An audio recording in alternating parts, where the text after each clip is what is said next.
Découverte olfactive. Let's go. Donc là, c'est parti.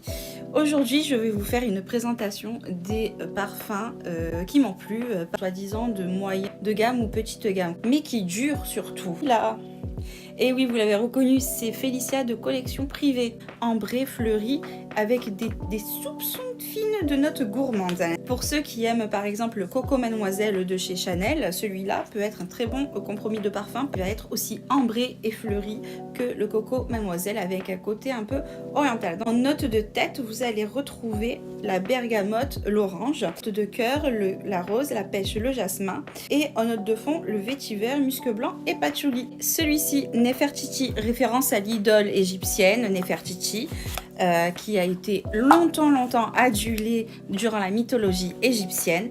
Ce parfum est composé en note de tête de bergamote orange sanguine, de cœur rose centifolia, jasmin sambac, ylang-ylang, tubéreuse, et en note de fond, on a du bois de santal. C'est un parfum qui se veut vraiment hypnotique, je dirais, à l'instar du J'adore Dior. Donc si vous aimez J'adore Dior, celui-là, ça peut être une bonne combinaison de parfums pour vous. Je trouve qu'il est super pour le printemps. Les collections privées, ils sont tous fabriqués en France. Le dernier que je vais vous présenter en troisième, c'est une marque qui est carrément, ils ont carrément leur usine en Turquie. Moi je me suis dit mais de base les parfums c'est toujours en France. Donc au moment de l'achat, j'avais même pas regardé si c'était fabriqué en France ou ailleurs. Après je me suis rappelé quand même les parfums notamment de chez certaines marques comme par exemple Parfois sont fabriqués en Espagne par exemple. Bon, ben, ça vient de Turquie.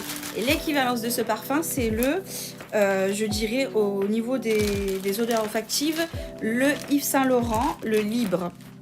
Il va être quasi similaire au Libre de Yves Saint Laurent, à la différence que la lavande, il me semble, est positionnée en note de tête au lieu de note de cœur de parfum. Réona orchidée sauvage. En note de tête, vous allez retrouver de la mandarine, lavande et cassis. En note de cœur, vous allez retrouver le jasmin et la fleur d'oranger. J'aime trop ça. Et en note de fond, le musc, la vanille et le bois de cèdre.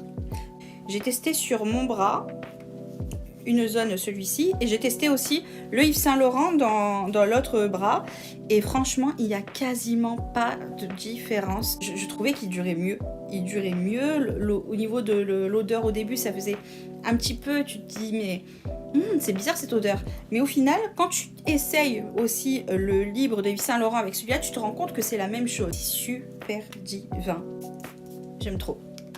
Ah purée, c'est magnifique. Théona Parfum, ils ont un stand Terrasse du Port à Marseille. N'hésite pas à y aller, tu seras super bien accueilli et surtout, n'hésite pas à me mentionner, ça serait gentil. Allez, ciao!